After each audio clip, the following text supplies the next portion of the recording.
Hello everyone, आज हम बात करेंगे 5 कार्डियो ट्रेनिंग मेथड्स की जो आप यूज़ कर सकते हैं अपने प्रोग्राम में।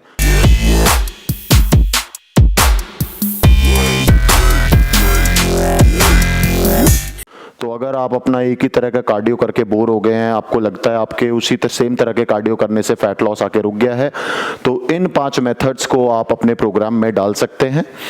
तो जिनमें सबसे पहला मेथड है guys continuous training. Continuous training दो तरह की होती है, एक है आपकी इंटरमीडिएट स्लो डिस्टेंस ट्रेनिंग और एक होती है आपकी long slow distance training. Intermediate वो होती है जो शायद आप लोग अभी कर भी रहे होंगे, जिसमें 20 मिनट, आधा घंटा या 45 मिनट या 1 घंटा आपने क्रॉस ट्रेनर चला लिया, साइकिलिंग कर लिया या ट्रेडमिल कर लिया। और दूसरी होती है एक जिसको शॉर्ट फॉर्म में एलएसडी बोलते हैं। अगर आप मैराथन रनर हैं या मैराथन की प्रैक्टिस करते हैं, कार्डियो पसंद करते हैं, तो वंस इन अ वीक आप एलएसडी कर सकते हैं, जिसमें आप 1 घंटे से ज़्यादा का कार्डियो कर सकते हैं, बट मेक श्योर इंटेंसिटी ज़्यादा ना हो।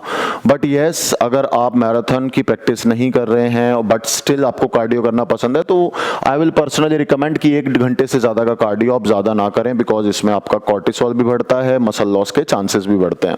और बाकी आपको सारे ट्रेनिंग कंपोनेंट्स पे भी फोकस करना होता है, जिसमें वेट ट्रेनिंग भी है, आपकी फ्लेक्सिबिलिटी भी है। तो सब चीजों को ध्यान में रख के आपको एक्सेस कुछ नहीं करना है। फिर हमारा दूसरा मेथड आता है इंटरवल ट्रेनिंग। इंटरवल ट्रेनिंग के बारे में आपने एक बहुत वर्ड सुना होगा, HIIT। बट एक HIIT ही इंटरवल ट्रेनिंग नहीं होती है, 2 तरह की इंटरवल ट्रेनिंग होती है। एक को हम कहते हैं एरोबिक, दूसरी को कहते हैं एनारोबिक। एरोबिक वो होता है जो आपकी इंटेंसिटी उसमें ज्यादा नहीं होती है, बट यस ड्यूरेशन 2 से 3 मिनट आप थोड़ा तेज भागेंगे और फिर अगले 2 से 3 मिनट आप वापस से रिकवरी लेते हैं, जिसमें इंटेंसिटी थोड़ा सा आप बढ़ाएंगे बट बहुत ज्यादा स्पीड नहीं बढ़ाते हैं। तो मेनली लेट्स से कि अगर आप बिगिनर भी हैं तो व्हाट यू कैन डू, आपने वॉक किया, फिर थोड़ा सा आप भागे, फिर वॉक किया, फिर थोड़ा सा आप भागे, लेकिन स्प्रिंट नहीं करना है, फास्ट रनिंग नहीं करना है, जॉग कर सकते हो, वॉक कर सकते हो। तो यस, एरोबिक इंटरवल ट्रेनिंग्स भी आप अपने प्रोग्राम में ऐड कर सकते हो। अगर आप अभी तक सिर्फ वॉक करते थे, आप आधा घंटा, 45 मिनट, 1 घंटे की वॉक कर रहे थे, तो उसके बाद आपकी बॉडी शायद अब यूज टू हो चुकी होगी, शायद इतनी कैलोरीज भी अब खर्च नहीं करती होगी। तो आप एक प्रोग्राम में चीज ऐड कर सकते हो कि आप उस वॉक को वॉक में थोड़ा सा जॉग में बदल दें, थोड़ा सा जॉग करें 1 या 2 मिनट और फिर वॉक करें, थोड़ा सा जॉग करें और फिर इस तरह से वॉक करें। ठीक है। फिर आती है एनारोबिक ट्रेनिंग। इस तरह की training I will personally recommend अगर आप रेगुलर भागते हैं, जॉगिंग करते हैं, आपको अच्छा एक्सपीरियंस है, आपका अच्छा एंड्योरेंस है, तभी इस तरह की ट्रेनिंग पे जाएं, बिकॉज इसकी इंटेंसिटी हाई होती है। और इस तरह की ट्रेनिंग मोस्टली अगर आप एथलीट हैं या एक एथलीट मैराथन की प्रैक्टिस कर रहा है, वो लोग जा सकते हैं, या आपका फिटनेस लेवल बहुत अच्छा है और आप अपने को पुश करना चाहते हो और कोई इंजरी, कोई मेडिकल हिस्ट्री नहीं है, तो आप इस तरह की ट्रेनिंग कर सकते हैं। बट एक सेशन हफ्ते में या ज्यादा 2 सेशन, इससे ज्यादा सेशंस एनारोबिक इंटरवल ट्रेनिंग के ना करें। इसमें जैसे अगर आप ट्रेडमिल पे गए, आप आधा मिनट फास्ट भागे और फिर आपने ऑलमोस्ट या तो आधा मिनट की रिकवरी ले सकते हो या 1 मिनट की रिकवरी ले सकते हो। Same for a cross trainer, आपने आधा मिनट या 45 सेकेंड्स ऑल आउट अपनी स्पीड से ब्रेथलेस तक होने तक आपने क्रॉस ट्रेनर चलाया और फिर आपने ऑलमोस्ट डबल रिकवरी ली। बट सेशन यहाँ 1 घंटे का नहीं होगा, सेशन छोटा होगा, 20 मिनट, 25 मिनट। देन आप अपना कूल डाउन और वार्म अप मिला के आधा घंटा का सेशन आपका खत्म हो जाना चाहिए। Then we have a fartlek training method. ये मेथड एक स्वीडिश वर्ड से बना है जिसको कहते हैं स्पीड प्ले। तो इसमें ना गाइज कुछ भी ना टाइम के हिसाब से फिक्स नहीं होता। जैसे इंटरवल ट्रेनिंग अगर हम करेंगे तो टाइम बना लेंगे कि 30 सेकंड तेज, 30 सेकंड धीरे या 30 सेकंड तेज, 1 मिनट धीरे। फार्टलेग ट्रेनिंग ऐसा नहीं होती है। फार्टलेग ट्रेनिंग आप अपने हिसाब से डिसाइड करते हो। तो मैं एग्जांपल देता हूं आपको। लेट्स से आप ट्रेडमिल पे गए, आपने कोई म्यूजिक लगाया, आपको बहुत अच्छा वो म्यूजिक लग रहा है, आप जब तक वो म्यूजिक चल रहा है, लेट्स से 3 मिनट, 4 मिनट आप थोड़ा फास्ट भाग रहे हो, ठीक है।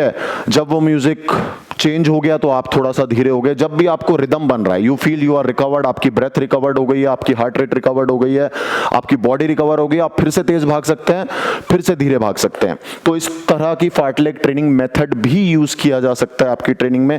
इसका फायदा क्या है? अगेन बोर्डम हटाने के लिए। एक तरह से ट्रेडमिल पे नॉर्मल भागना या ग्राउंड पे नॉर्मल भागना बोरिंग हो जाता है। इसको आप ग्राउंड पे भी कर सकते हो, ट्रेडमिल पे भी कर सकते हो। भाई कहीं बाहर ऐसा कोई, लेट्स से कि कोई ऐसा ग्राउंड है जहां पे थोड़ा इंक्लाइन भी है, डिक्लाइन भी है, स्टेयर्स भी हैं, वहां जाके भी इस तरह की ट्रेनिंग की जा सकती है। और फिर आता है एरोबिक सर्किट ट्रेनिंग। तो अगर आप ट्रेनर हैं, आप अपने क्लाइंट्स को घर में भी आराम से करा सकते हैं। कोई भी 8 से 10 एक्सरसाइज चूज कर लीजिए, बॉडी वेट जैसे skipping rope, jumping jacks, on the spot running, on the spot jogging, और आप 8 से 10 एक्सरसाइज का एक राउंड बना दीजिए। सर्किट ट्रेनिंग कह देते हैं हम उसे, कि क्लाइंट को 1 मिनट वो एक्सरसाइज करनी है, फिर आधा मिनट का रेस्ट लेना है, फिर 1 मिनट वो एक्सरसाइज करनी है, फिर आधा मिनट का रेस्ट लेना है। तो इस तरह की ट्रेनिंग भी, अगर हमारे पास स्पेस कम है, पार्क नहीं है, छोटा कमरा है, छोटा रूम है, वहां भी इस तरह की ट्रेनिंग प्रोग्राम बनाया जा सकता है। और फिर आता है एरोबिक क्रॉस ट्रेनिंग। इस तरह की ट्रेनिंग अच्छी है कि लेट्स से कि अगर आप एक ही तरह का कार्डियो कर करके बोर हो गए हैं, लेट्स से कि आप डेली रनिंग करते हैं और मे बी उस ओवर यूज होने की वजह से जॉइंट्स में पेन आ रहा है, आपको शिन दर्द हो रहा है, आपको नी दर्द हो रहा है, तो एरोबिक क्रॉस ट्रेनिंग आपको उन चीजों से बचाता है। ठीक है, आपको अगर नी पेन है या शिन पेन है, आप जाकर अपने कार्डियो रेस्पिरेटरी सिस्टम को फिर भी ट्रेन कर सकते हो by using cycling, by using cross trainer.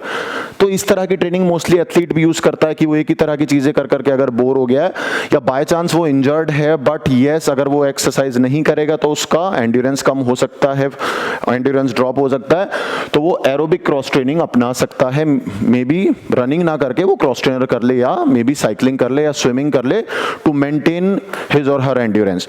तो गाइज इन सारे मेथड्स में से अगर आप वेट ट्रेनिंग ऐड करना चाहते हो, कार्डियो ज्यादा पसंद करते हो, तो 2 दिन फुल बॉडी वेट ट्रेनिंग, और इनमें से कोई भी एक मेथड आप उठा के यूज कर सकते हैं। But you have to make sure always start, अगर आप बिगिनर हैं तो हमेशा स्लो डिस्टेंस से ही शुरू, इससे आप कंटिन्यूस ट्रेनिंग से ही शुरू करें, और मेक श्योर एक दिन आप इंटरवल ट्रेनिंग से ले लें, एरोबिक या एनारोबिक, और एक दिन आप यहां से भी उठा सकते हैं। तो एक दिन आप पूरा एक 8 से 10 एक्सरसाइज का बॉडी वेट कार्डियो कर लीजिए, एक दिन आप कंटिन्यूस ट्रेनिंग कर लीजिए, एक दिन आप इंटरवल ट्रेनिंग कर लीजिए। तो 3 डेज अगर आप ऐसा कार्डियो करना पसंद करते हैं, तो इस तरह के कार्डियो करने से वो बोर्डम भी हटेगा, और शायद अभी रिजल्ट्स जो आपके अभी आके रुक गए हैं वो रिजल्ट्स भी मिलेंगे।